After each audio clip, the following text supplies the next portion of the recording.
काही पोरींनी बापाच्या घरी इतक्या मजा आणल्या महाराज का जेवलेलं ताट धुवायचं सुद्धा नाही, असं लुटून द्यायची, भाऊजाईला बोलणे बसावं म्हणून.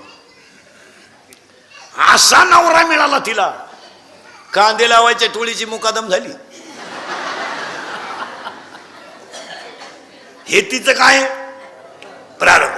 आणि काही पोरींनी महाराज गरिबीत मुली शिकल्या, काय कष्ट त्या पोरींना, शाळेला दप्तर फाटकं, कपडे शाळेचा एक ड्रेस तो रविवारी धुवायचा. शाळेत जर सहलीची नोटीस आली आणि 50 रुपये जर भरायचे असले, त्या काळात 50 म्हणजे लय झाले, तर त्या पोरीनं दर तासाला उभं राहायचं. का माझी आई मला 50 रुपये देईल हो, पण माझ्या आईला कुणाच्या तरी शेतात कामाला जावं लागेल आणि ते मला पटणार नाही, मला सहलीला.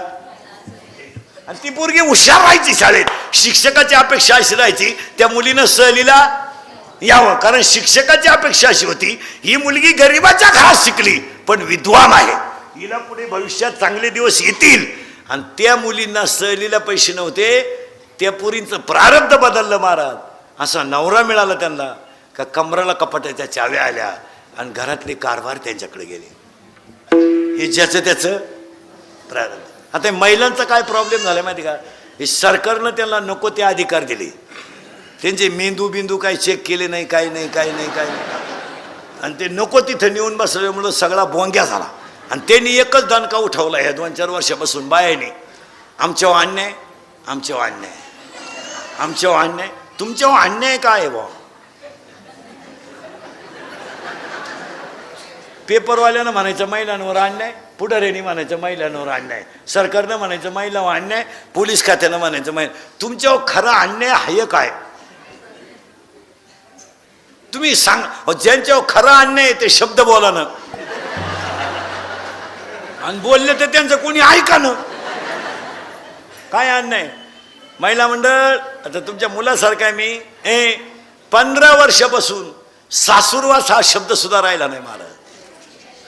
पुढे गुरुजीला शिकवायला राहिला नाही. आता कितीतरी महिला सांगतील मी तुमच्या मुलासारखा आहे. आमची 9वार साडीतली आई सांगल, 15 वर्षापूर्वी मुलीचा बाप जर मुलीला दिवाळीला आणायला गेला महाराज, तर तो जायचा म्हणजे फक्त माझी मुलगी 2 दिवस माझ्या दारात यावी म्हणून. तर त्या मुलाकडचे माणसं महाराज, मुलाकडचे माणसं त्याच्या बोलत नव्हते. आलेल्या पाहुण्याशी बोलायचं नाही हो, त्या पाहुण्याला चहा लांबच, पण हे माणसं त्याच्याशी बोलत नव्हते. तो खास फक्त कोणासाठी यायचा? पोरीसाठी. आणि त्याला मुलीला कुठे भेटायचं माहिती त्याने, मुलीला कुठे भेटायचं माहिती त्याने, घास कापताना, शेण भरताना, भांडे घासताना, धुणं धुताना, जन्मदाते बापानं मुलीला डोळे भरून पाहायचं. पूर्ण कुपरी राहायची बापाला, कुपरी. आता त्या कुपरीला 5-6 खिसे जुन्या म्हाताऱ्यांच्या, त्याच्यात 5 रुपयाची नोट, पैसे कुणालाही होते.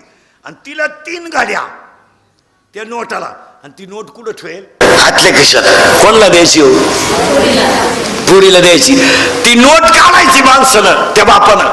कोणीच नाही असं पाहिजे, कोणी पाहिले नाही पाहिजे अशा वेळेस. आणि ती कोणाला द्यायची? मुलीला. अशी नोट काढायची ना, अशी पुढं हात करायचा, तर त्याच्या डोळ्यातले 2-3 थेंब त्या नोटावर पडत होते. का? आज रक्ताचा गोळा मी 22 वर्ष सांभाळला, पण माझ्या मुलीच्या गालावर हसू नाही. याच्यापेक्षा वाईट काय महाराज? तो रस्त्यानं बाबडी खाली बसायचा आणि ढळचासा रडायचा. पण त्याला आठवायचं, जर ही गोष्ट माझ्या बायकोला कळली तर तिचं काही खरं नाही.